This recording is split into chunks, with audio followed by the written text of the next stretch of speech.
So thank you very much for this opportunity. So I'm Cecilia Ducci, and I'm a second-year PhD student at the University of Bologna. And this paper is co-authored with Flavia Lucenti. So without further ado, the paper fits into the much broader, the very broad debate on the contestation over the liberal international order and the potential decline of this order. However, most studies have really focused on the contestation of the liberal international order on the part of non-Western countries, especially China and Russia. And our paper instead focuses on the contestation of the liberal international order by the United States, so a Western country, during Trump's presidency.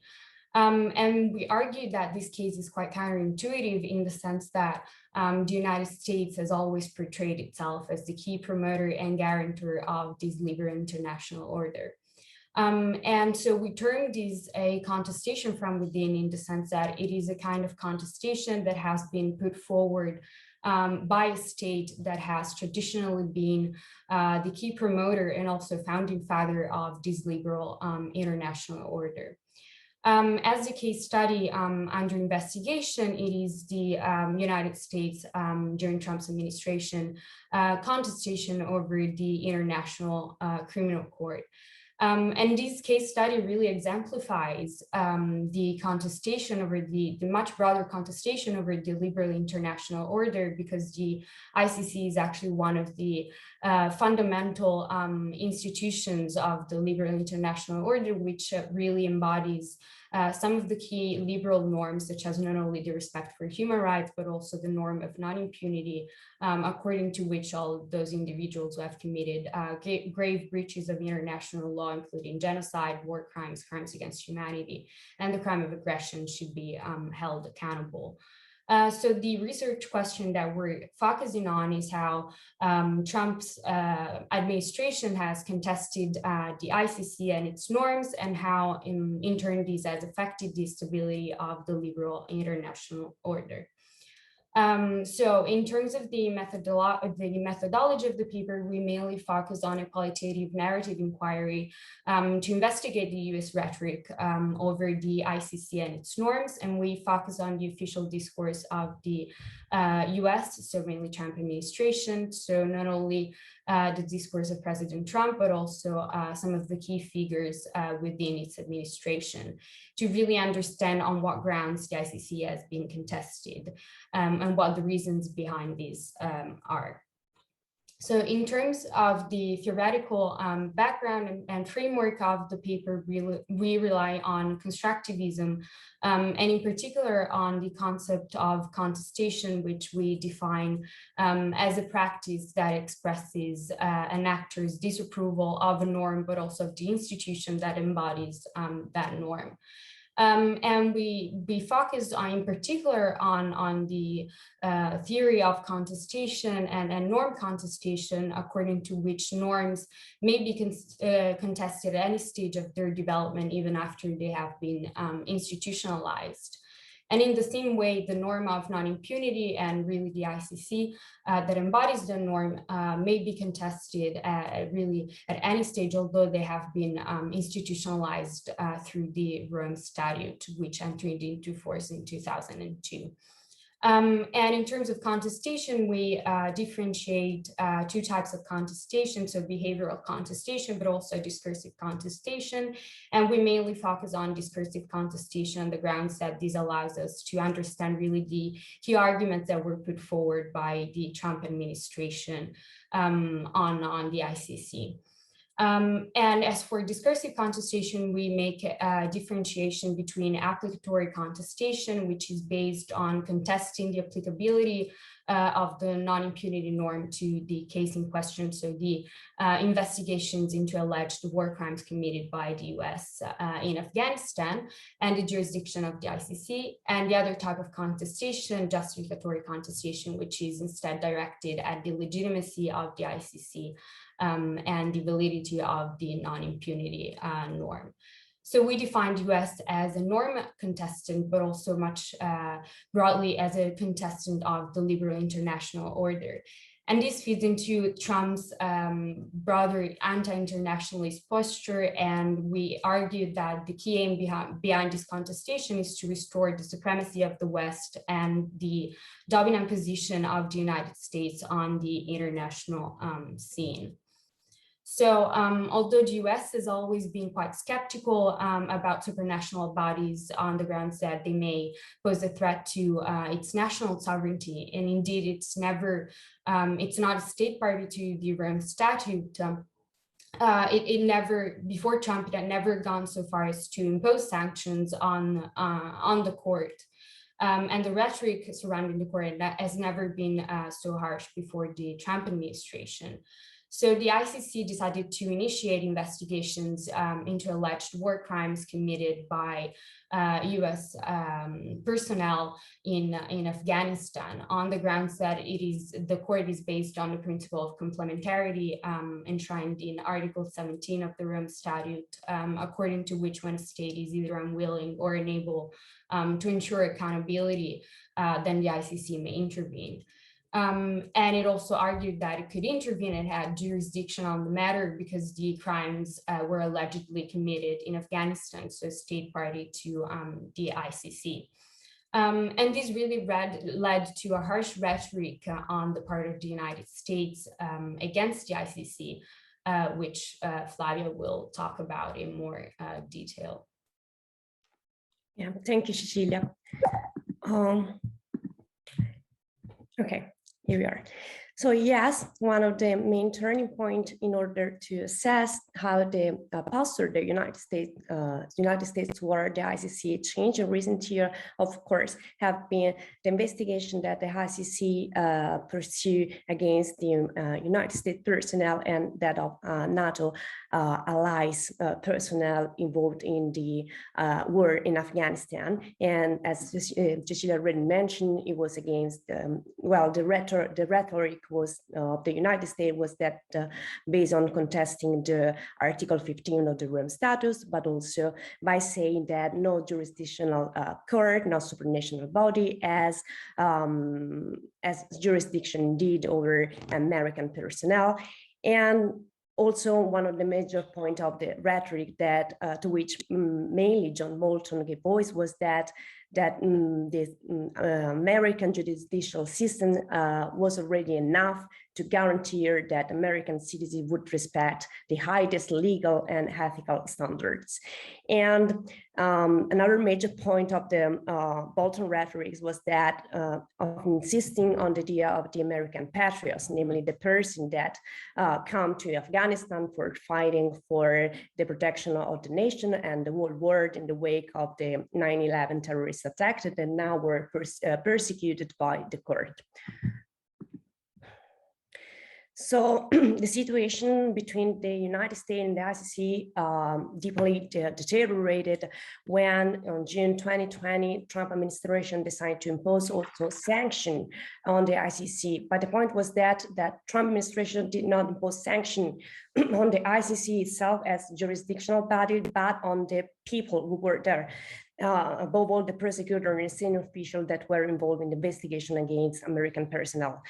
And on occasion of giving them, well, of making public the intention of Trump administration of sanctioning the ICC, Pompeo also affirmed that the court was a kangaroo court, a corrupted court, and a very ineffective judicial body.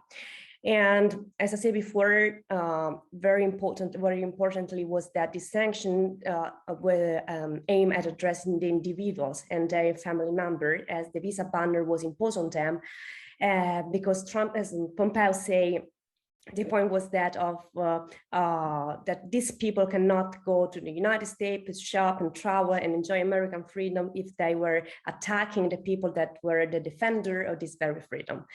And it's something that is very much in line of the Trump political and diplomatic line that aim at exasperated difference, making matter personal, and also reducing reality to a friend-enemy perspective. But it's a very dangerous approach because it curbs critical thinking and letting feelings like fear and anger predominate.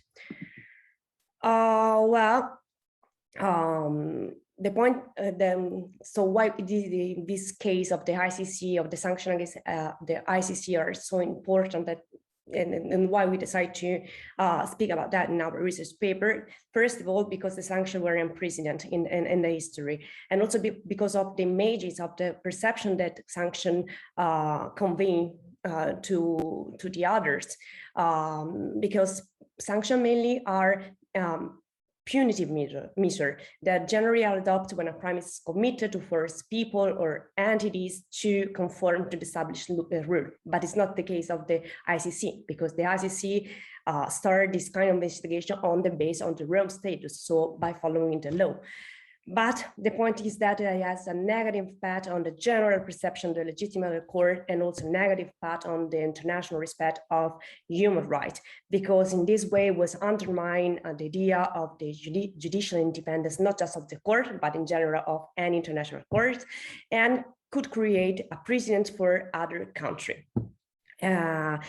President Biden seemed to be more aware about this. Indeed, one of the first things he said when he became president was that of lifting the sanction against the ICC and trying to have a different tone speaking about the court. But the point was that still the United States adopt a critical posture toward the ICC because continue to resist to the possibility of being judged by international justice, because they are scared somehow to lose their sovereignty. So I'm going to the conclusion. The sanction against the ICC were for us a remarkable, a very relevant example of what we term as a sort of contestation from within, namely pursued by the same actor that invest in the creation of an international order based on rules and now are contesting these same rules. And this is a very important case for us because the ICC, contesting the ICC also means contesting one of the core bodies that today are to guarantee the respect of international law.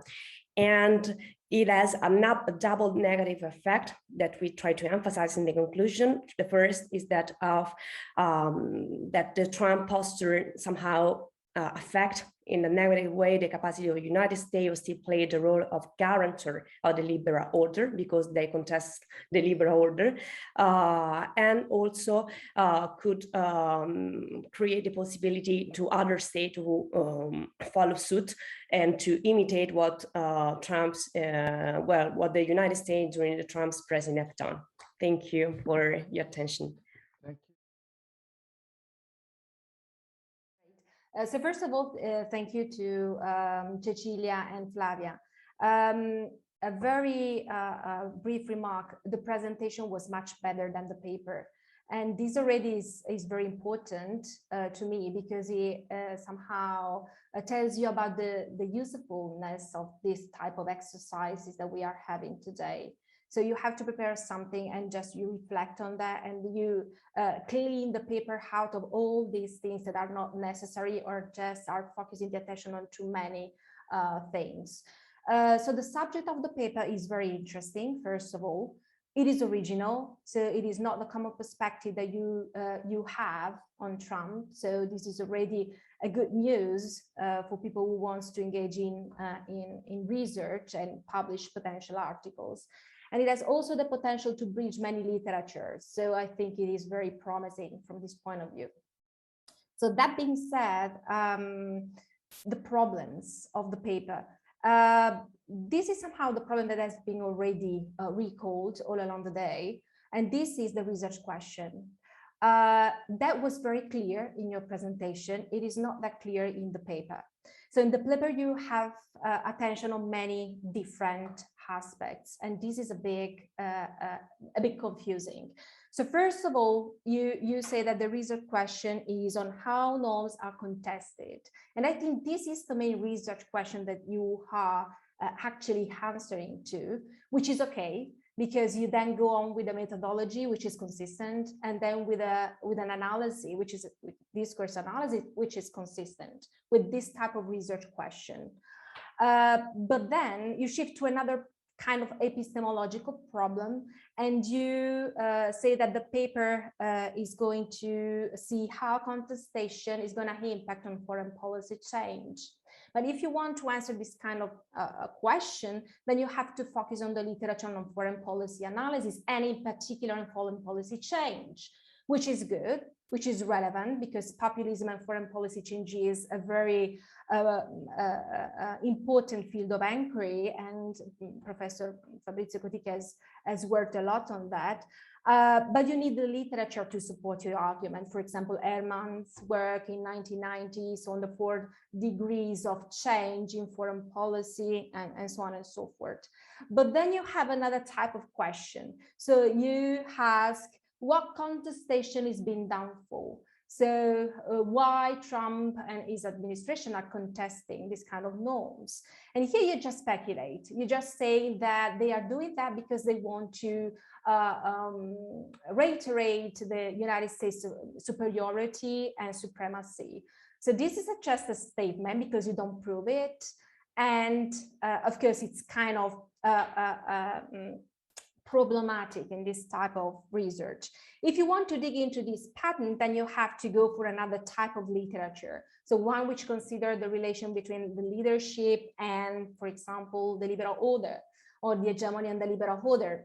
And just to name a very few examples of the literature, the recent literature, there is the Eikenberry 2018, or for the non-academic sector, there is also James Straub 2019, or Hammett, Luce. Staying with Italy, we have Parsi, Colombo, and in particular, Professor Lucarelli's work. So if you had a look at this kind of literature, which I think you should have too, you will find that what you consider to be contestation from within, it is not new for liberal theory and for the liberal order. Actually, it is part of the liberal order itself. And this is very well explained by this author that I just mentioned. And it is because the liberal theory has many internal contradictions, and it has different claims that sometimes contradict and clash with each other. This is very clear, and human rights is one of those fields. So we are talking of a country which has the death penalty within. And if that is not a contradiction to the liberal order, I don't know what it could be. So this is all, there is a very big literature on the liberal paradox. So on the one hand, you have the economy which is pushing for opening of borders, of market, and so on and so forth.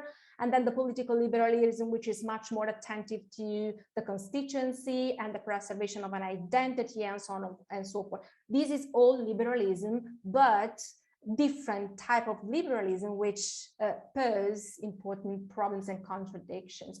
So what I think is more important to stress in your paper, and sometimes somehow you do that, is to look at how the Trump administration has, by contesting the ICC, contested multilateralism as a norm. So at a certain point you say that, and you seem to linger to that in your paper when you say how this institution has been somehow delegitimized, but you have to say it clearly. So I will focus on this specific point. So as for the suggestions, because I think this is the more constructive part for your work. So 2 types of suggestions: first, the structure, and second, the content. As for the structure, the abstract, it should be much shorter than it now is. So now it is more or less like the introduction, and it cannot be like this. So the introduction just set the context, no anticipation, and just present how the paper unfolds. The methodology, just say what kind of method you're using, and don't linger with other things which are not somehow adding something to this specific part. But on the other hand, you have to provide much more information about the case. So Afghanistan, what happened, what kind of time frame you take into account, which kind of discourses you're analyzing. And finally, the conclusion. You have to pin the main points, which should be consistent with the research question. So now for the content, and I'm going to conclusion. Identify and select a single research question. It should be just one, and you should just stick to that question. You have to structure your paper accordingly. Okay, so you have to eliminate all the concepts that you insert in the paper. So you mentioned multilateralism, global governance, populism, foreign policy change. So these concepts are all relevant in international relations. They have their own weight. And if you don't support them with a specific literature, this is problematic. So just keep everything aside, but what you're really focusing on.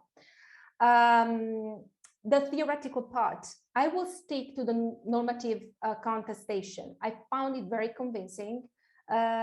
It somehow answers your primary research question, also in terms of epistemology. So how it has been done so. So I will stick to this particular theoretical background. And then the analysis. On discourse analysis, be much more robust and solid in your analysis. That was just skimmed. So you have to be much more complete. Which are the main policy frames? Which are the main narrations?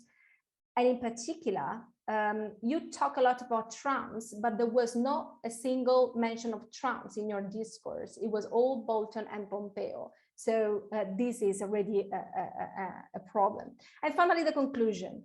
So here you somehow report the main conclusions, and only after having done that, you open up to new potential questions, such as, for example, and so what is the potential impact on the foreign policy change? What is the impact on the structure of the liberal order? But just to give insights about which potential lines of inquiries could arise from your research. And this is also a selling point for your paper when you want to publish something.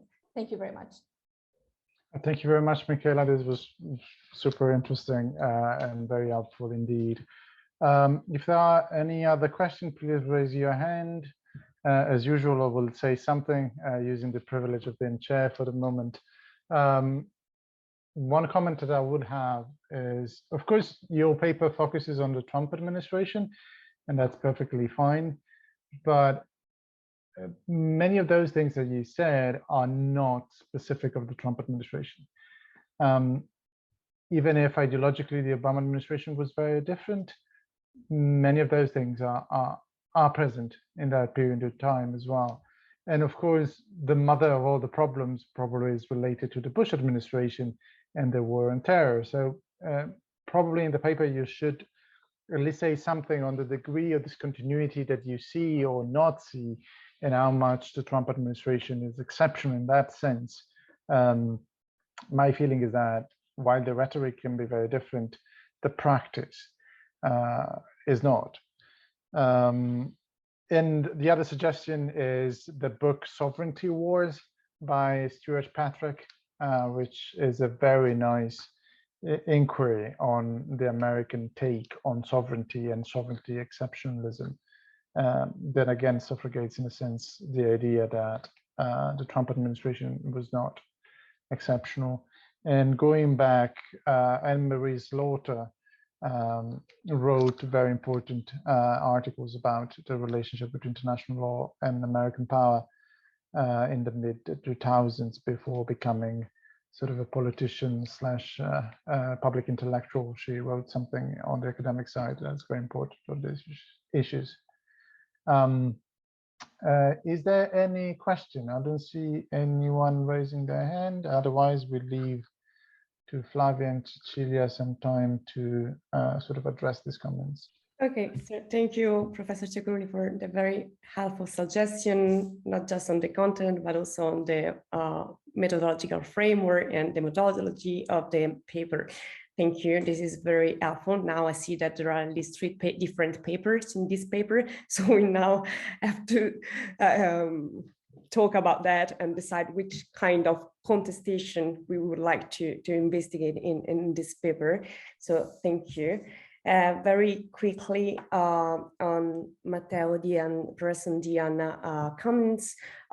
Yes, we trace a continuity between the Trump administration with previous administration, and I think that one of the most relevant proof of that is the fact that many of the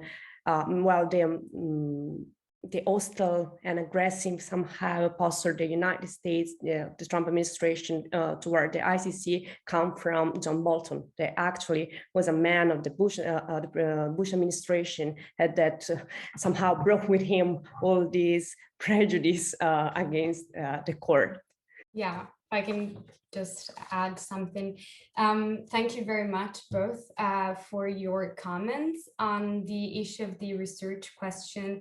We definitely need to make it clearer, and I think it would make sense to stick to norm contestation and just the contestation over the non-impunity norm, and also the ICC, since it kind of embodies that that norm. And I think that's something that is more present in the theoretical framework and part of the analysis, but we definitely need to make these clear and think about, you know, the other, maybe open up to other questions and potential reflections on the issue of contestation in maybe in the conclusions after all of that. And I think something that was also very very useful is that we actually included, in terms of discourse analyses, we didn't, I think, develop that part enough, but we were trying to focus on kind of the official discourse. So yeah, we did not indeed include a lot of Trump's discourse in the paper. That's something that we definitely need to develop more.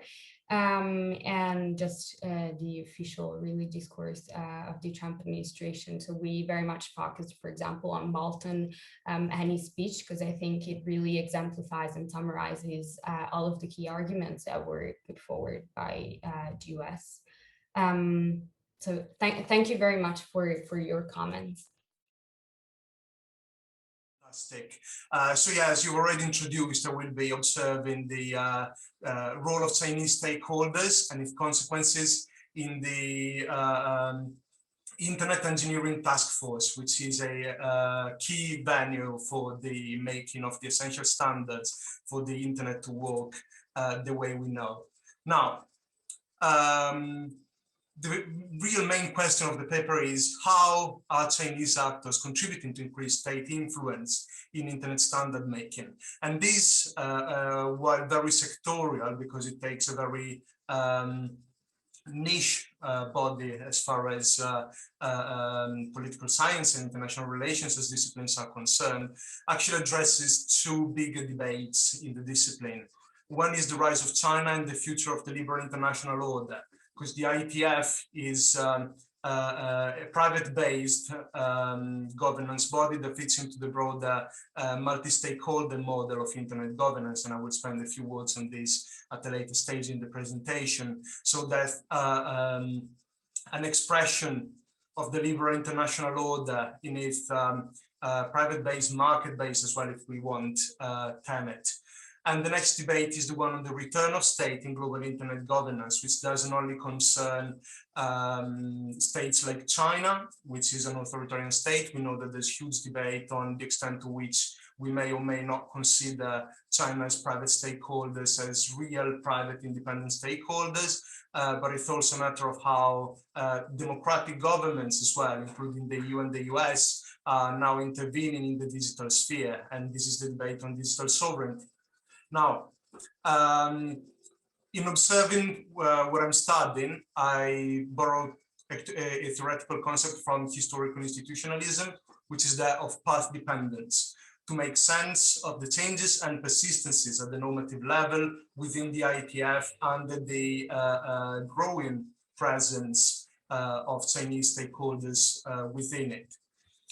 And then I borrow from science and technology studies and the concept of technology as a tool for politics in order to build my methodology.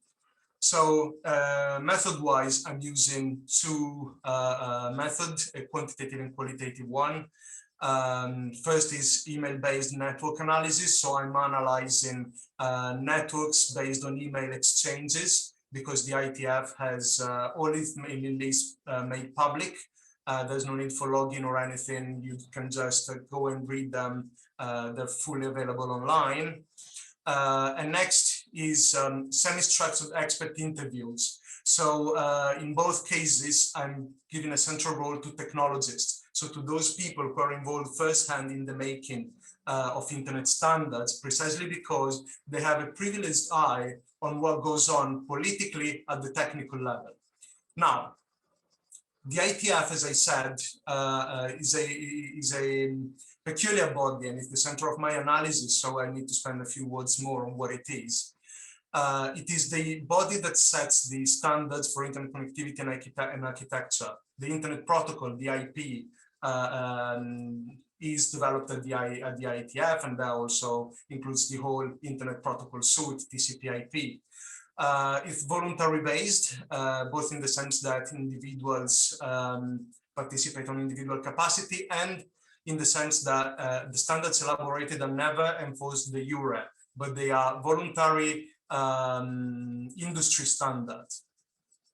However, because of the bulky and very technical work conducted within this body, actually the vast majority of participants participates on behalf of an organization. And such organization is most often a private corporation. We see, for example, that the companies contributing with the highest number of requests for comments per year. Requests for comments are the technical documents of the IETF. Companies like Cisco, Huawei, Google, Ericsson, Juniper, these are the main one, and then it goes down to Nokia, for example. And only at a very later stage do we find state-owned enterprises or universities, for example, or other type of organization. And it's based on rough consensus. So minority opposition does not represent a veto, but it's taken into consideration, and standards are considered accepted only when there's a general consensus from the community, not only from the working group. And this again relates to the fact that standards are voluntarily adopted. And so in order to ensure interoperability, the standards need to be as agreed upon as possible by the industry, so that there's an incentive for them to be technology based on such protocols. Now, as for my research, I will be focusing on three working groups of the IETF: inter-domain routing, IPv6 maintenance, and application layer traffic optimization. Now, what's very important here is that these three working groups represent three different working areas of the IETF, each of which is at a different layer of the internet architecture.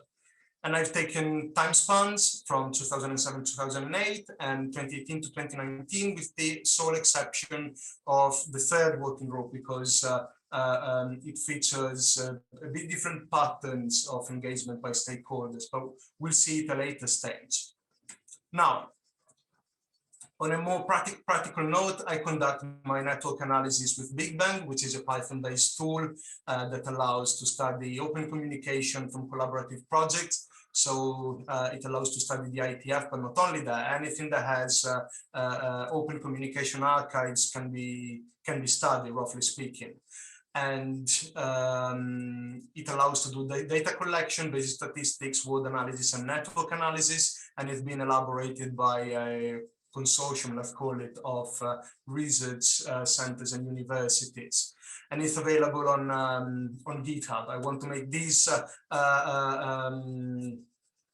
explicit because, first of all, they've been very helpful also for me to learn how to use these tools. So I want to acknowledge them, but also because this way the analysis I present can be repeated and reproduced and validated and verified by others in the scientific community as well. And then on top of this part, I did my interpretation through qualitative analysis. So interviews with experts. I've interviewed 29 people from 6 stakeholder groups: governments, international organizations, companies, civil society, academia, and the technical community. And I've tried to be as representative as possible in order to have both Chinese and Western perspective, given the strong East-West geopolitical division that characterizes digital cyber politics in the broader sense at this stage in history. Now, switching to the findings. For the first group, these are the 2 networks elaborated in 2000 according to emails exchanged up to mid-2008 and emails exchanged up to mid-2019, all starting from the previous year. We see, first of all, that there's been an increase in participation, but also that the most central nodes, which are graphically represented, which are graphically bigger in the graph, are affiliated to different companies. Whereas in 2008, there was a strong centrality from Western companies, mainly companies like Juniper. Now we see a centrality from companies like Huawei and Cisco. So we see a much more mixed, let's call it East-West centrality in a way.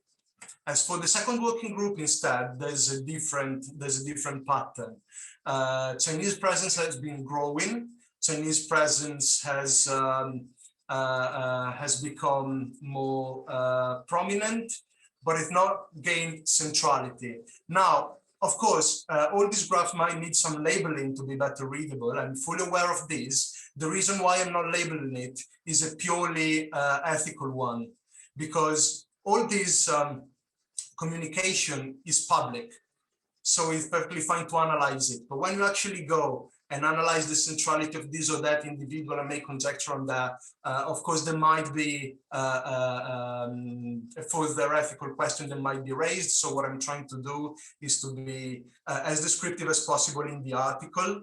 I am showing the unlabeled graphs just for the just to give an idea of what I'm studying. I'm trying to make the whole procedure readable and to grant the possibility for other researchers to repeat in case the research I'm conducting. But I try as little as possible to use disaggregated data and make conjecture on individuals' behavior. And the same applies to the third group there again, which, as I mentioned at the start, is analyzed on a different time span, mainly because by 2019, this group was dormant. And then in 2020, for some reason, it regained traction and work in the group began again. As we see, there was now an increase in participation. It's quite visible in the graph that exchanges are fewer. However, we see that there are different patterns of centrality. We see universities having central affiliates in this network, both from China and the US, Sichuan University, Yale. We see that Nokia maintained a high degree of centrality, Nokia affiliates again, both as fully fledged Nokia, let's say, and as controlled subsidiaries like Alcatel and Lucent. Now, just to conclude, I'm just showing a sample of what makes this data interesting, but also what makes this data complicated to analyze. Here, I take email distribution from the first of the 3 groups we observed, which is inter-domain routing working group. Now, we see in blue that Cisco affiliates have authored a larger majority of a larger amount of emails in the working group mailing list, and that Huawei is Huawei affiliates are not as prominent. But there again, Cisco started being active in this group at a much earlier stage. Not in this group, in the ITF in general, at a much earlier stage than Huawei. And then we see many individuals who participate with a Gmail account. Why this? Because as I said, formally, participants act on personal capacity, and therefore some of them participate with personal emails, some with corporate emails, some with a mix of the two. So that really complicates the cleaning of the data and the final analysis. Although it's doable, the graphs you've seen were pretty much clean, and all the doubled up email authors have been cleaned. But this is just to make a general point on the obstacles of the analysis. And then I move to the findings, building the qualitative analysis I illustrated upon the quantitative one. Now, it appears from interviews that the growing presence of Chinese stakeholders, whether or not they have become more or less central, whether or not they have become strictly central in this or that working group, has been a path from learning to leading. What I mean by that is that at the very beginning, when Chinese stakeholders started participating, they tended to hire Western employees, Western consultants, because they were already socialized in the working culture of the ITF, which was born in the US, and so it's strongly Western dominated in many ways, also in terms of working culture. And then as they went through the years, they've become more and more influential, more and more participatory, also sending in Chinese engineers who grew up in China and studied in China and became more and more familiar with the working culture of the ITF and capable of bringing an influence. When it comes to the patterns of engagement, it appears in the network analysis that public and private Chinese enterprises do interact among them, but they also do interact with Western competitors, which is really not surprising given that work is based on consensus. But how to interpret this kind of engagement? Well, according to most interviewees, especially those who work firsthand in the ITF, there are patterns of competition between Huawei and ZTE. So no such thing as the fully fledged, complete 100% state party control over the companies that we tend to imagine, but rather one in which Huawei has, as a private company, has a market push to go and look for new markets and new possibilities abroad. This also dates back to the delays that China experienced at the political level in the deployment of 3G that really pushed Huawei to internationalize, and Huawei much more than its competitor ZTE, which is state-owned and therefore much more state-dependent in many ways. But there are also, of course, elements of influence and coordination. It's not like the... Riccardo, can you wrap up? Sorry? Can you wrap up? Oh, sorry. Yes, of course. This is the very last slide. So overall, what I'm trying to say is that there's an extent of ambiguity in the relationship between public and private stakeholders within the ITF, within Chinese public and private stakeholders. Ambiguity also in their engagement in the ITF, but also in more state-centric technical bodies such as the ITU. But overall, there's an interest in keeping the scale economies there. After all, simply speaking, Huawei has an interest in being capable of producing one type of device for the global market rather than having to produce many different devices for different markets. And therefore, because there's a need for scale economies, and because this goes strictly with the need for consensus in decision-making, which really makes changing the rules much more difficult when you're facing other important actors like Cisco, for example, who might be interested in keeping the rules and procedures as they are. That creates a path dependence, and therefore the more Chinese stakeholders became influential, the more they became interested in participating in the ITF and influencing decision-making according to the existing rules. So there's rather been a change in Chinese stakeholders' attitude, a very realist one, into accepting things as they were when they became more influential, rather than trying to change the existing rules, while once again maintaining an extent of plural engagement in different technical bodies. Sorry for going over time. Thank you, Riccardo. Just a disclaimer, I've seen Riccardo's presentation already, and I already asked last week in another settings. So I already had some questions about this project of his, and so I really don't have that many more things. I have a few questions about the general structure of the thesis, I guess, on this stage, and a couple of questions on one actually on the methodology more. Of course, the purpose of my observations are hopefully to help improve the already good quality of this project. Okay, my first doubt is that I think that in the dissertation you are discussing you're justifying in more specific details the reason why you are asking you are choosing a non-governmental organization, very informal, as indicator of the, how can I say, the developmental issue of sovereignty on the internet, because it's on the surface, at first glance, it seems that it is not very representative. That's not what I'm saying. Just I'm saying that it seems like, and I guess that you do a lot of more in-depth discussion in the dissertation with respect to the paper you presented here. So that's the first point. The second point is always connected to the choice of the IETF, which is, I may be wrong, as I haven't really kept up with internet governance for a long time, but the IETF is one of the most technical one of the organizations.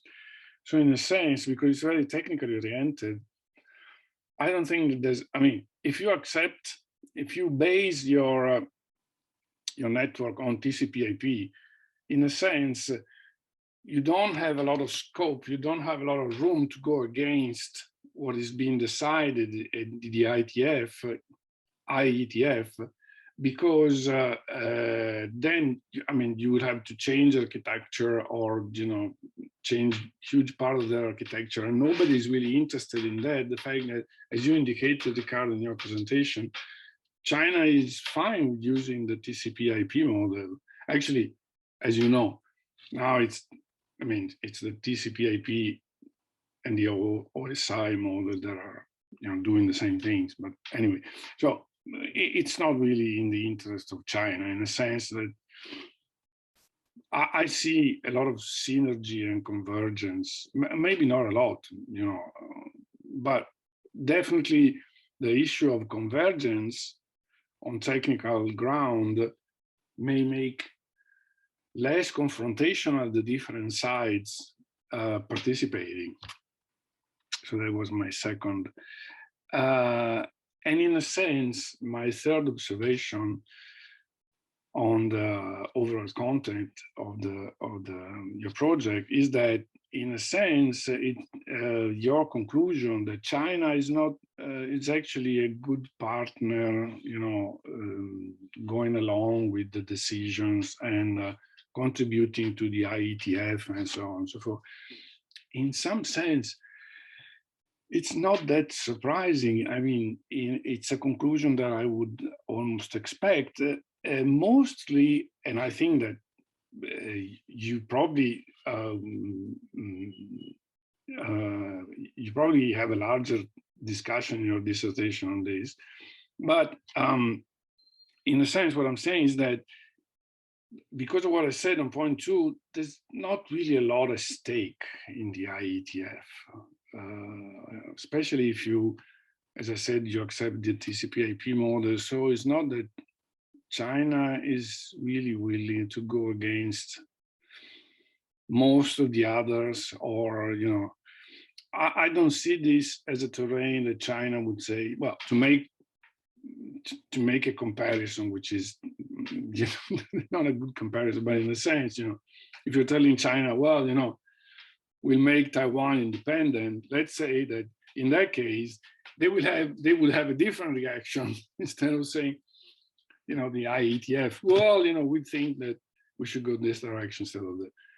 As I said, you know, I'm sure that you have thought about this, and probably in your dissertation, your larger project, you I'm sure you have given, you know, and then you give some room to this discussion as well. And the last 2, 3, one thing was about the graphs, of course. Well, you know that, of course, I mean, I understand the reason behind not using labeling, but you can, I think that labels help a lot, and you can, in case, use vague or anonymous labels, and then you include some sort of, you know, list in a dissertation where you say, I don't know, actor 1 is Mr. So-and-so, or something like that, in a sense, because I mean, I see the colors, and I mean, I know how Gephi works. I know the other software like that, but definitely the labeling helps in clarifying that. Likewise, my 5th point is that I was wondering if you are going to, or why you are not, doing some cluster analysis on the to see who, in a sense, you know, who is friend with whom, to talk in Facebook jargon, you know, when they say, which of your friends is friend to another friend of yours, or something like that. So I think maybe but I don't know if this helps your overall argument. I was thinking, I mean, it's not really a lot of work, I think, that, but of course, it's up to you. Finally, last point, which I think is probably the most important observation I had, saved the best for last. I guess you're going to spend a lot of pages discussing validity. Yes. I mean, if you are building your whole dissertation on this fact that the IETF is a good indicator and exactly represents, you know, China's attitude towards internet governance and so on and so forth, you have to explain in very many details why this is a valid indicator. Otherwise, it won't stand.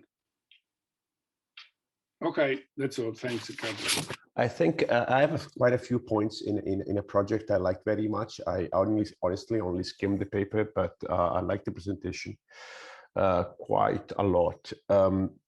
Things, and as usual, there's many when you like stuff and you want to know more about this. I think data description, which is fundamental for your paper, it's a bit thin yet.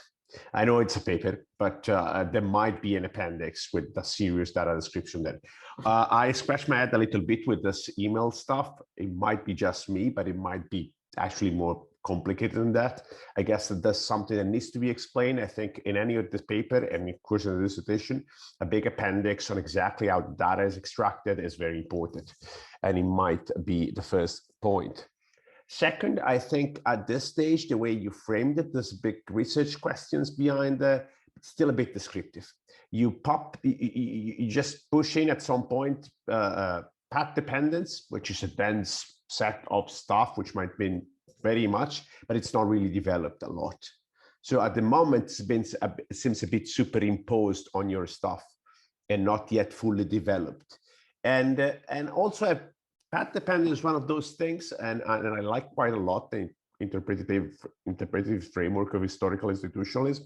Does it really help you in this specific? Are you not talking more about change? Does it hinder more? I don't know. It seems it wasn't so. I mean, I like your findings, and because I saw the change, I wondered, do you really need to use an approach that actually tries to explain mostly, not quite all, everything, but it's mostly on continuity? I mean, which type of path dependence, which type of historical institutionalism, what type of change? I also saw it, the way I saw it up to now, I read it, there's a lot of companies in there, but the political science of it, sometimes I think it might be reshaped. Well, I think it might be highlighted a bit more. I know it's fine. It's fine to talk about Cisco. That's clearly where power is. That's no problem with it. But I think you can make an extra effort. And that's what Giampiero has been saying. Why do you use this very technical body to say something about a big political stuff? And I think the work of Dan Bresnitz here, which I don't think you mentioned very much, but I think it might be useful. He worked a lot also as a scholar in a committee for the US Congress, if I'm not wrong, on standard setting organization. Right? China pushed a standard setting organization. Now, if we can prove that China invest heavily on standard setting organization, I think some of the answers to Giampiero's point will be, at least in part, there. Third or fourth, I think network analysis, there's so much they can do. I think you can present even more data on it. You choose eigenvector centrality, which is one of the many things you can do.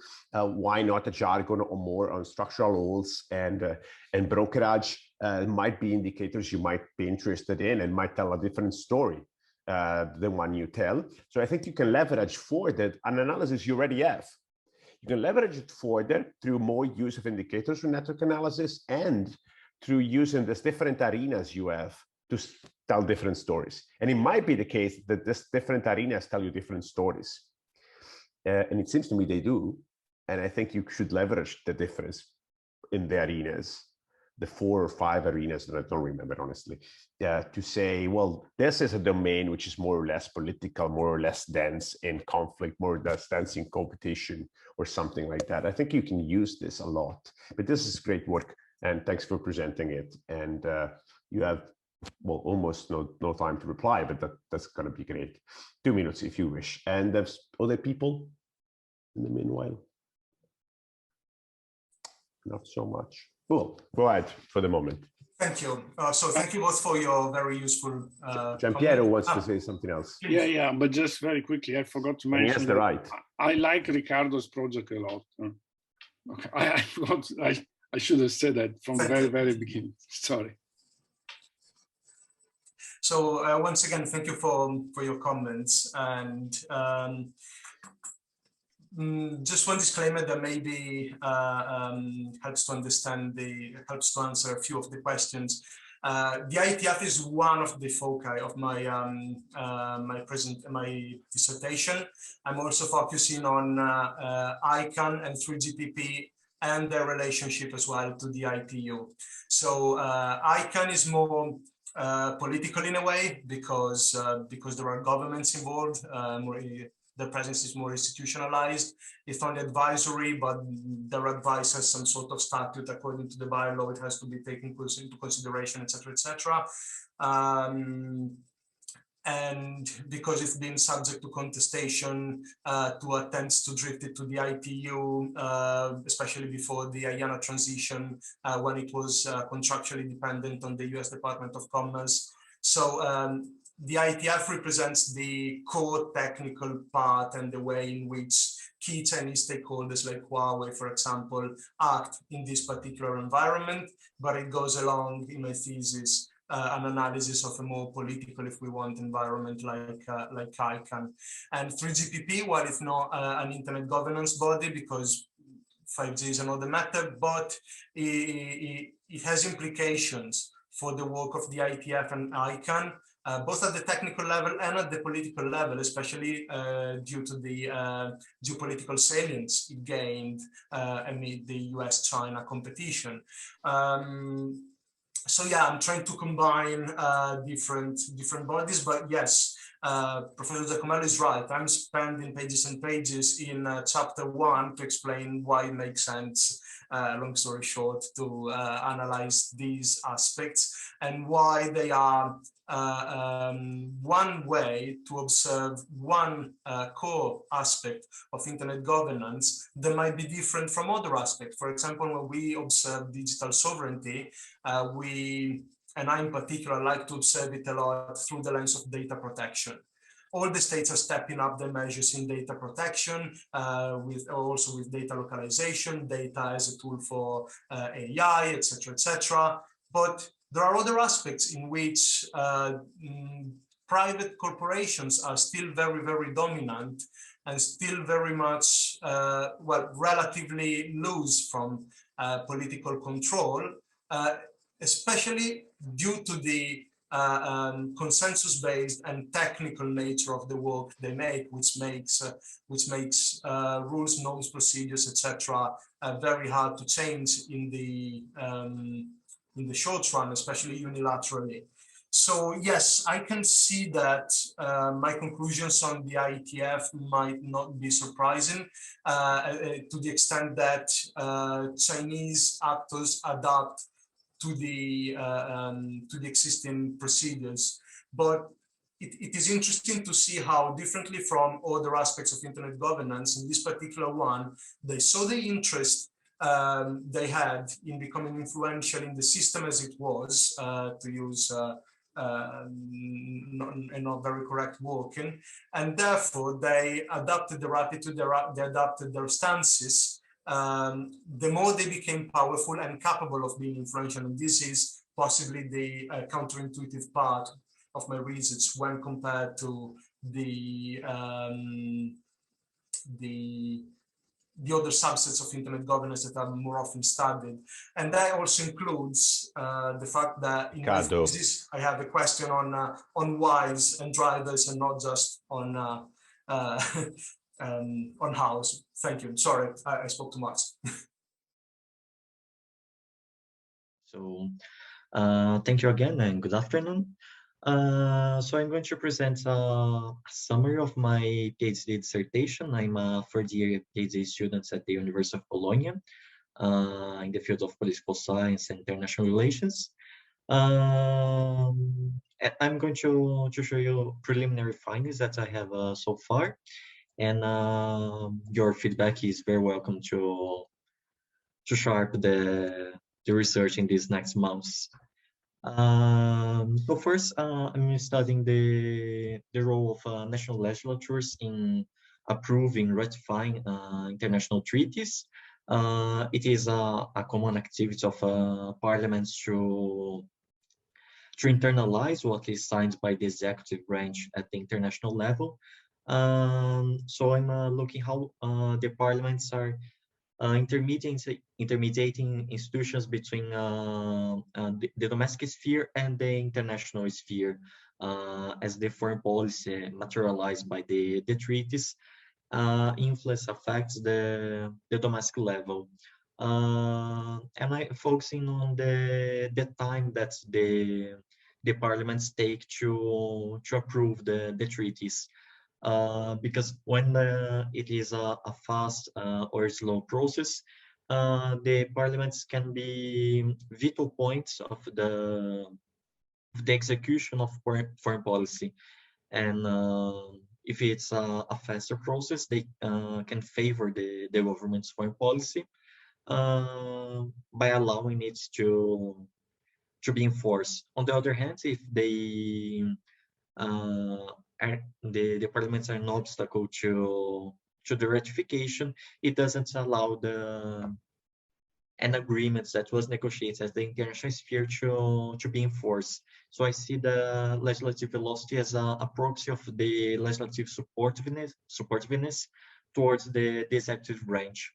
But I'm also looking to other factors that might influence the congressional behavior, not only the government's opposition cleavage, but also some other political and economic variables. And for this, I'm comparing 4 countries in South America, analyzing all the Mercosur agreements from its foundation 30 years ago, as all of them have incorporated the same treaties, and they have a similar institutional environments, and all of them are presidential, bicameral, and multi-party systems. But they have passed through different political and economic scenarios, either at the national level, but also at the regional and international level. And the motivation for this research comes from an empirical problem when we see the distribution of the time that the parliaments took to approve the treaties. We see a wide variation especially when you consider the outliers. The fast process was taken 1 day, and the slower one took 14 years to be approved.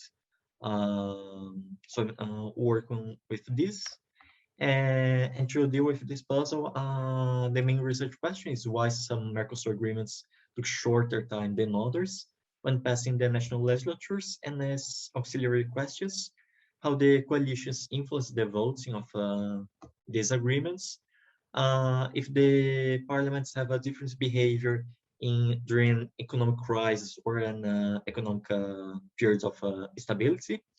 And the last question focused on the enlargement of Mercosur in the last decades. That's I go in more details in my case studies, but I try to see how the position of the MPs, which factors influence their stance for or against the incorporation of new members. Regarding the literature review and the hypothesis, I aggregate them in 3 categories: economy, coalitions, and ideology. First, regarding the economic influence, the literature, especially the intergovernmentalist literature, points out to influence of trade and economic private sector as actors that influence more regional integration.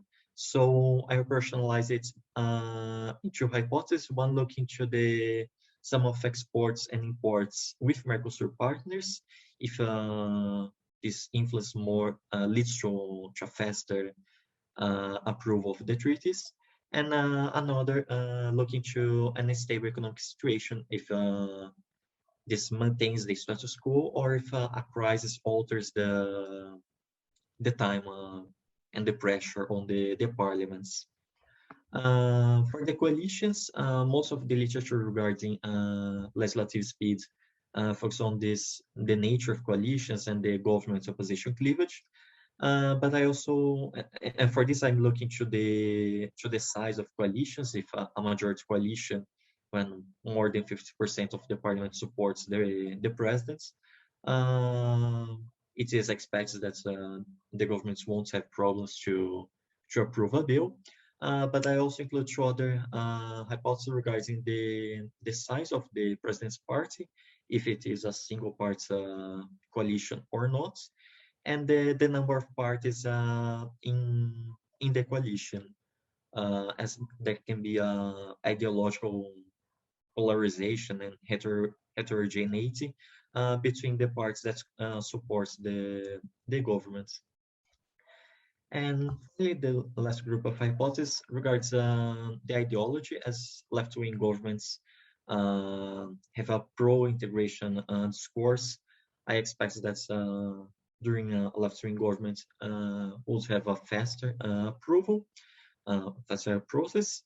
But I also address the hyper-presidentialism literature that's focused on the electoral calendar, indicating that every time a new government is elected, will change the priorities of foreign policy, and with this change, if it is supports or not the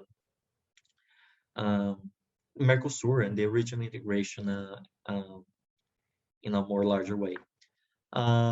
Regarding the methodology, I'm dividing the dissertation in 3 parts: a QCA, qualitative comparative analysis, compare all the 4 countries, a process tracing with 2 cases on the enlargement of the incorporation of Venezuela and Bolivia, and there's a 4th section with a quantitative approach to perform a survival analysis, but I don't bring it here now because I haven't any findings from this part, so I'm going to present more the findings on QCA and process tracing.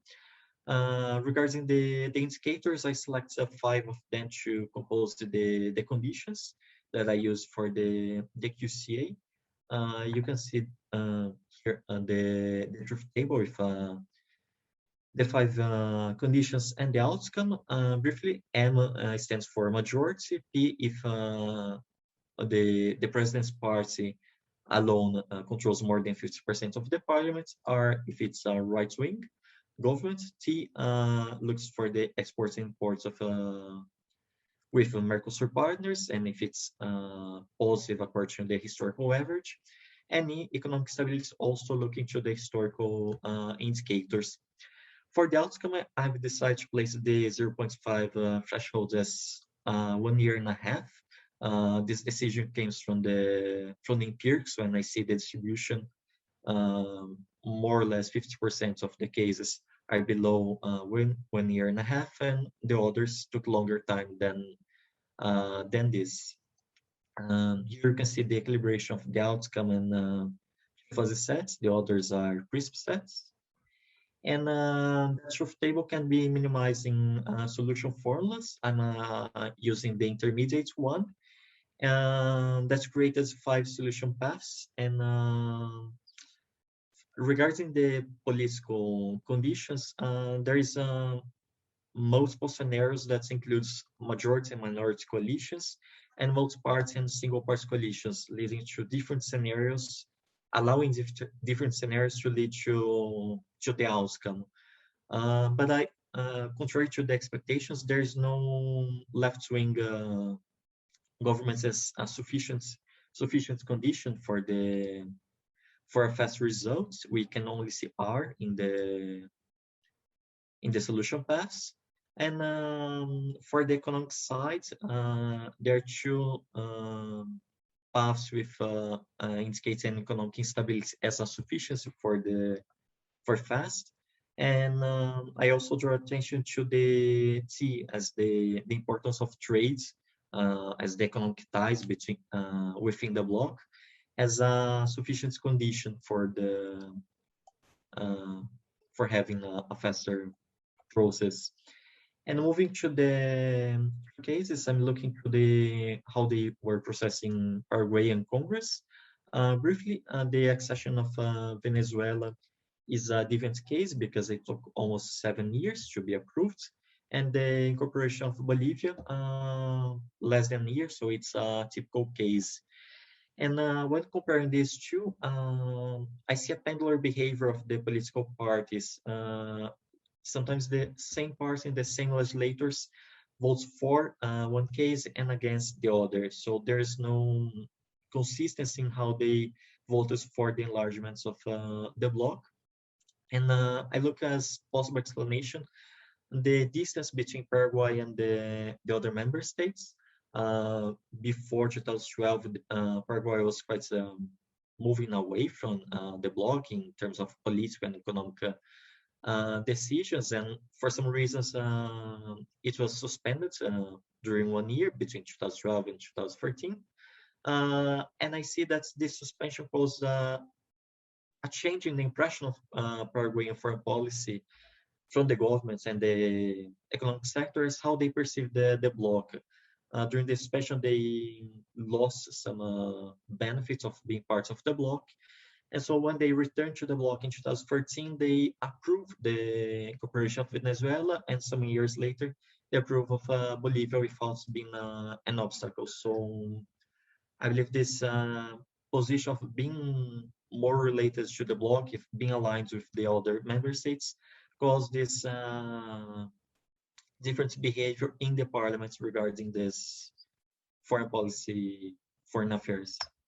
And now coming to an end, the preliminary findings, I tend to falsify the hypothesis regarding coalitions and the economic interdependence because I don't see them as explaining all the cases. This doesn't mean the coalitions and trade and economic stability doesn't provide some answers, but I tend to look to other factors as possible intervening or explanatory variables, as how the parliaments mediates the economic pressures at the domestic level to the international sphere by approving or not some regional integration agreements. This can also be a biased result because of the different categories of the treaties. In the QCA, I have aggregated all of them as a single category, but I tend to separate them. And I see this also in the two case studies, because the enlargement is quite specific. They do not happen quite often. So it has, I don't really have a causal mechanism for the case studies, but it is difficult to generalize the findings for these two cases to the other population that I've included in the QCA. So that's it, and I thank you for your attention and looking for the comments. Thanks. Thank you. Thank you, André, for your presentation and for your paper. I read it with great interest. And I think this is a very promising work.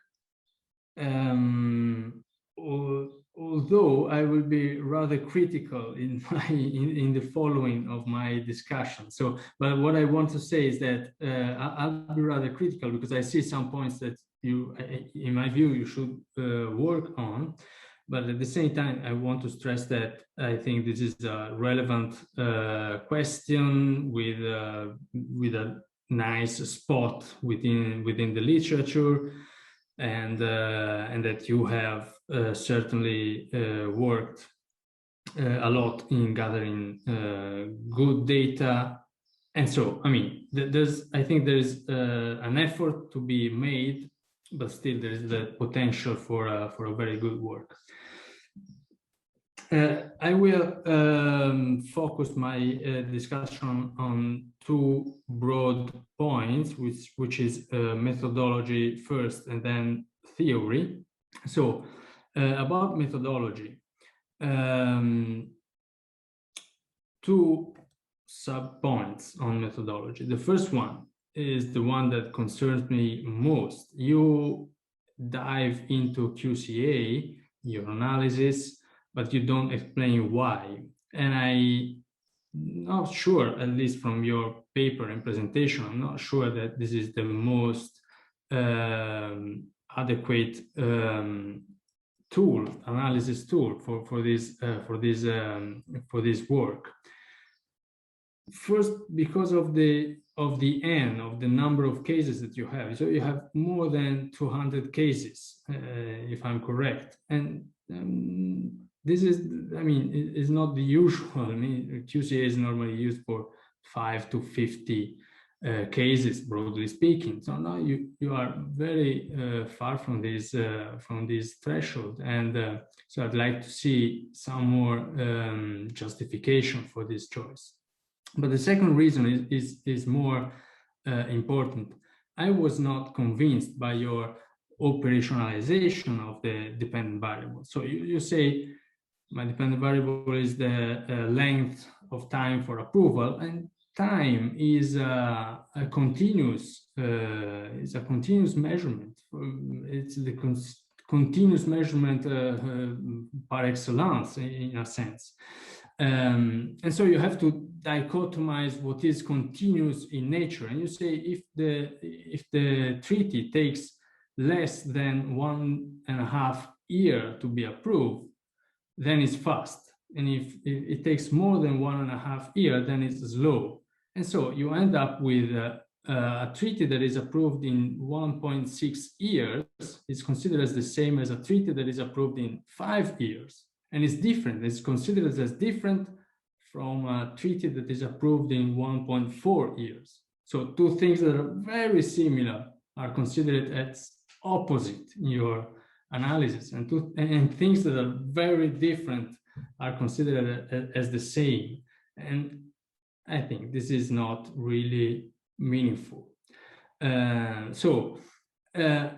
Don't take me wrong. I mean, I'm a fan of QCA. I think QCA is great, but if you have a nail, you don't need a screwdriver. If you have a nail, you need a hammer. So in this case, with so many cases and with a continuous dependent variable, I think you should go for regression, or at least you have to be very careful in convincing your reader that you need QCA for some reasons. And this is what I miss in your paper.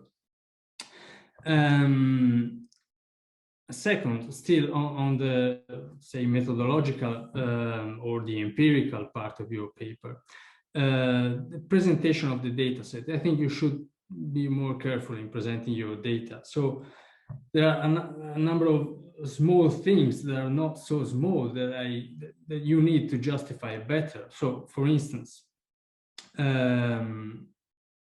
have a number of missing cases because you say I have how to say, classified as missing all the cases where treaties were ratified by executive decree. Okay, I'd like to see where is this possible and what's behind this ratification by executive decree. So is this a way to circumvent the parliament? Is it something that is ordinarily done in some countries, in all countries?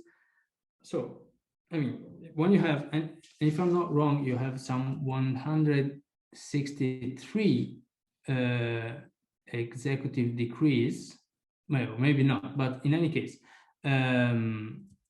you have to tell us when you exclude some cases. You have to reassure your reader that this exclusion doesn't have any impact on your analysis.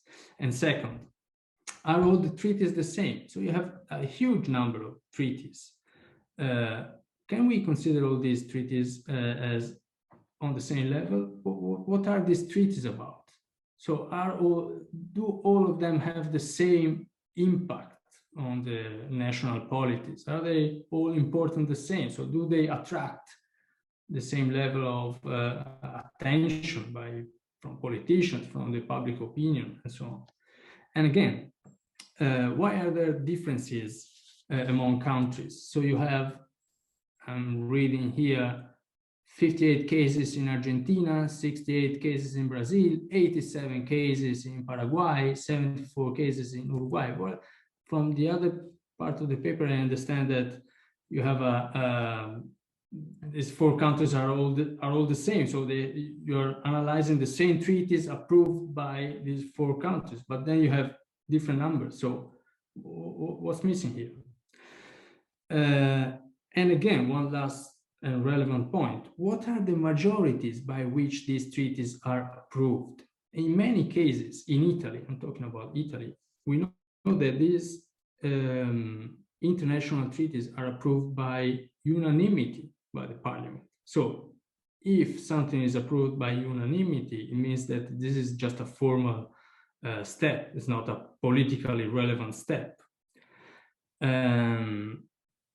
Is this the case? I mean, it's not unanimity, but if something is regularly approved by 80% majority, it means something. If it's approved by 51% majority, it means something different. So I would like to see some more descriptives on these data, because this can make a huge difference, or maybe not, but I cannot say if I don't see the data.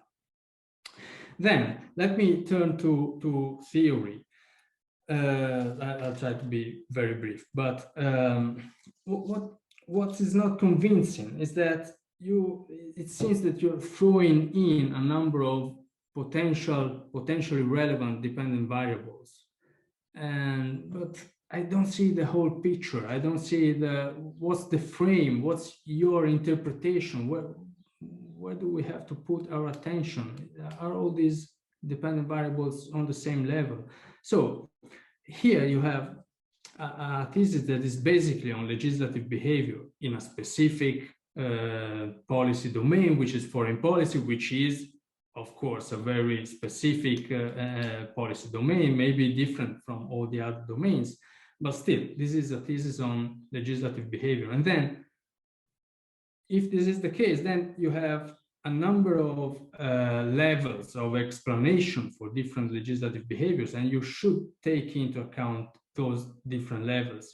I think you should use this frame as a frame for putting some order in your variables.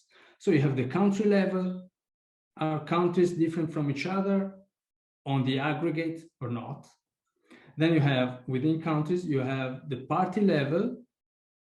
Do parties play a role? And this has to do with party unity. So if the members of parliament of one party vote together all the time, then it means that their vote is driven by their parties. If this is not the case, then you have to, I don't say ignore the party, but you have to take into account the party and maybe the individual member of parliament.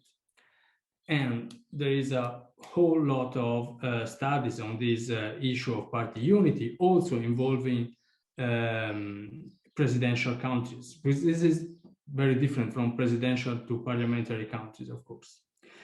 And by the way, you use sometimes the literature that's coming from parliamentary countries without underlining that you're talking about legislative behavior in a completely different institutional setting. And another level of analysis, of explanation, is the legislative assembly. You're considering 4 bicameral countries. And I assume, maybe I'm wrong, but I assume that all these international treaties are approved by both the lower and upper chamber. And so you have 8 chambers in a sense, and you cannot assume that the Senate is always behaving the same as the chamber. While indeed, in some cases, we know that there is a lot of difference between these 2 chambers, because they are elected differently, because they refer to different constituencies, and so on and so forth. And so people in those, in the upper and lower chamber, can have very different incentives to vote one way or the other. So if you adopt this framework, then I think it becomes clearer that where is the relevance. So where are the relevant variables? What are the relevant variables at each level?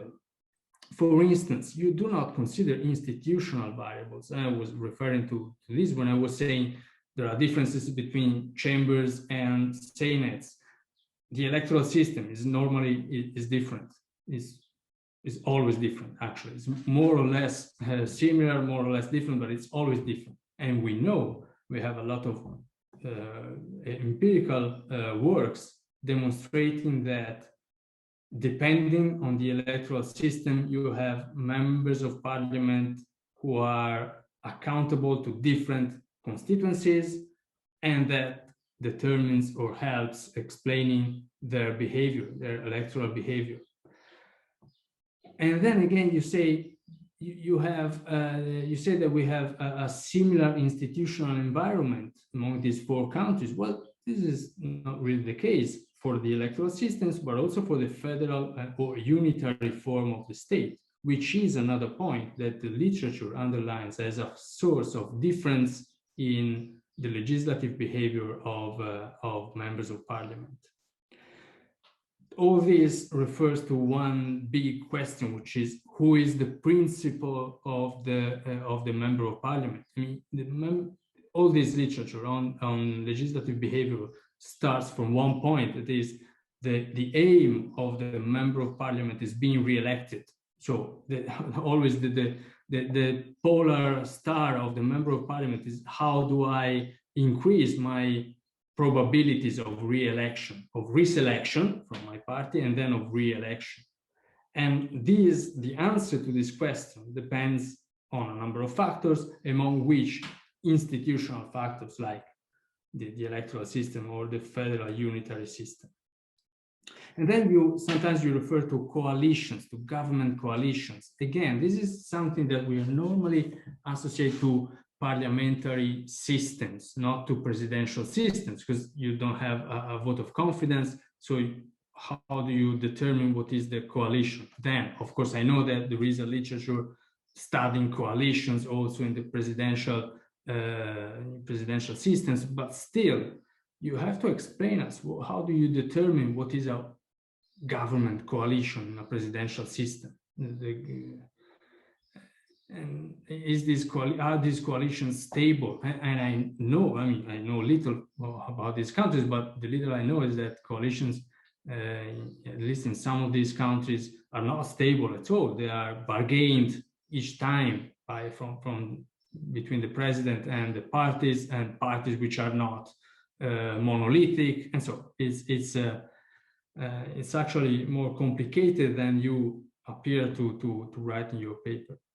And then, last point, you never consider in your explanations, you never consider the role of the public opinion, which is linked, of course, to the probabilities of MPs to be re-elected.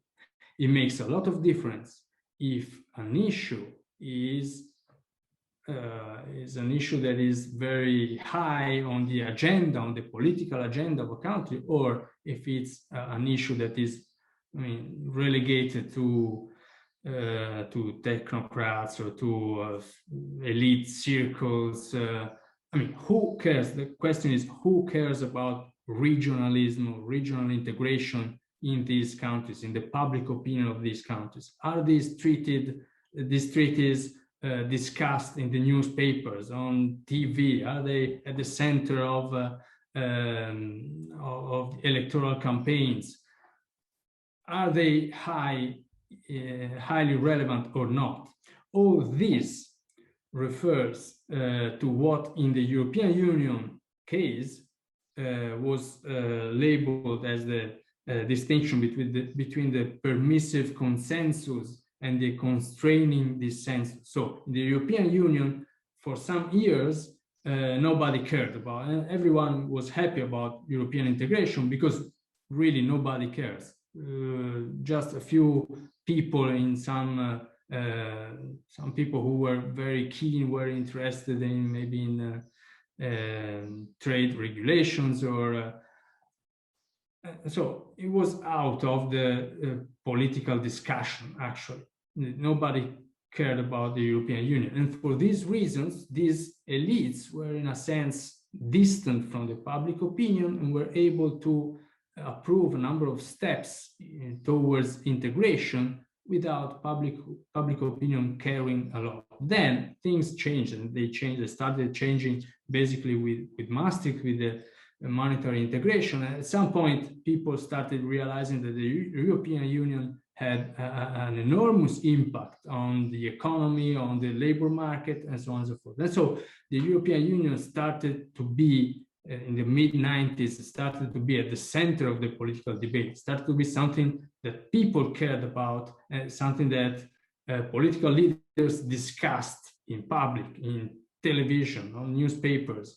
So, and things started to be more difficult, and the European Union became a contested issue with people in favor and people against. So this is the constraining dissensus. Number of people, relevant number of people was, at this point, was against the European integration process. So does all this, is all this relevant in the case of the Mercosur? I have no idea, actually, but I think that you should at least consider this literature and take some example, some inspiration from this literature and discuss if this is relevant or not. Thank you.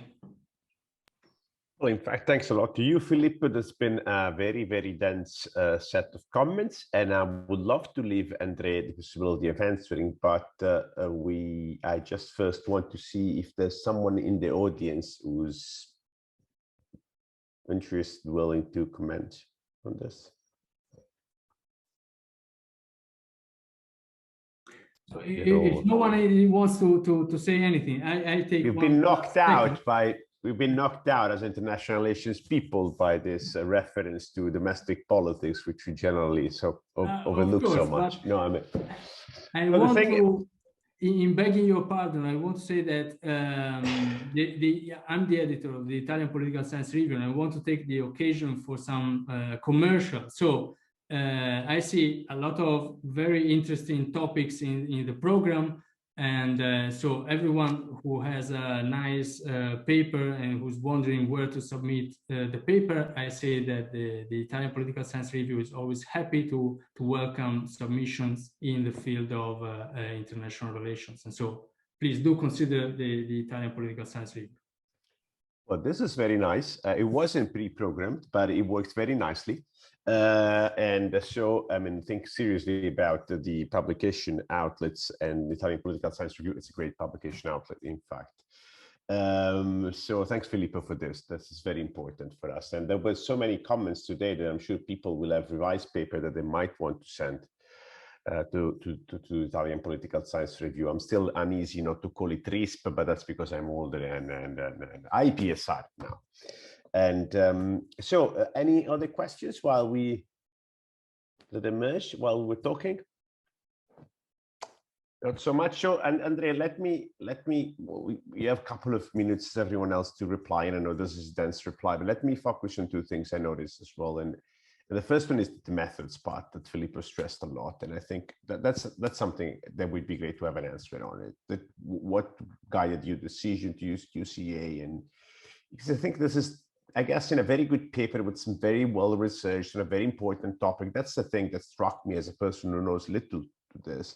I mean, it seems to me that your dependent variable is actually one. You treat your number of with regression analysis, the cases you have as a number. You can treat with regression analysis. There would be no problem in at all. So why this? And you plan to do both at some point? That would be great. And I'll stick to this because I think that's the most important thing. And go ahead. And okay, thank you very much for the comments. They are indeed very valuable, either to reformulate the theory or including new variables and to explain the data. First, regarding QCA and why not other methods. Because at the beginning of well, actually in the middle of the PhD, I was not using all these cases. Actually, it was only 8 cases, and talking with the supervisor, we decided to use QCA. But then during the pandemic and the difficulty to access the data about these 8 cases, I included more cases, reaching these almost 300 observations, but we decided to keep the QCA as a complement to quantitative analysis. However, I was already doing the QCA, so I did the QCA first, and the survival analysis was the second part to be done, and that's what I'm doing this year. I know that the results are different, and also because when it was only 8 cases, the QCA could be more suitable as they were all in the same category. And now when I mix everything from enlargements, environments, human rights, and trades, perhaps it's difficult to compare, as you said, if it's 1.6 and 1.4 year, how are they different? Because some categories took more time than others. So it's actually a part that's when I have the findings for the survival analysis and the QCA, I'll try to see how they can combine, and or if I should keep only one of them. I will have to talk with my supervisor how to deal with this quantitative and qualitative part with more cases. But that's the history of the evolution of the QCA when I had a small n and how it changed for a middle large n. And also about the data and the missing cases, you mentioned the difference in the number of observations for each country. The treaties are the same. However, if I look only to the completed process, so if a parliament has not approved yet, I haven't included in the data sets. That's why I have some difference in the cases. The treaty has been submitted to the parliaments, but for some reason it is still there. For some treaties, there's some constitutional difference, more specifically in Argentina, because the constitution there gives more power to the president. So if the president signs an agreement, sometimes it doesn't have to be submitted to the Congress. It is automatically incorporated. This is not true for the other countries. That's why Argentina doesn't have so many cases compared to the others. But I'll certainly explain all that, and also regarding the executive decrees to make clear why I have this number of cases and the difference from one category to another and from one country to another to justify the decisions, and some cases where it was not my decision, simply the case doesn't exist yet. It has to be approved. Regarding the André, just to say, if you cannot, please condense your last answer so the reply. Okay. Perhaps I can answer, because the other parts are the theoretical questions, and I will address them later in my dissertation to adapt them. But thank you very much for the comments. Well, actually, thank you. It was very rich and a rich occasion for discussion, a bit across disciplines, which is also a good thing.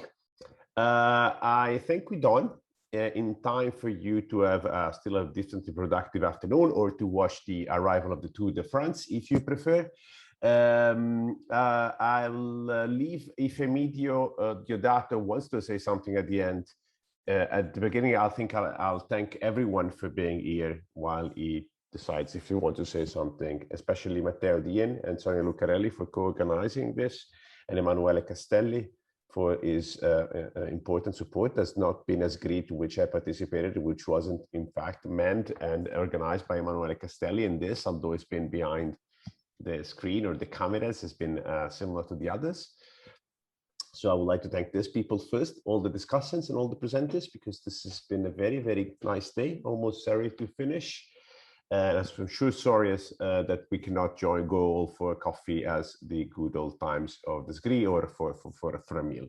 I see Emilio in primo piano, so if he wants to give us the formal end to this, I'm thanking him again for letting us organize this. It's been very good for us.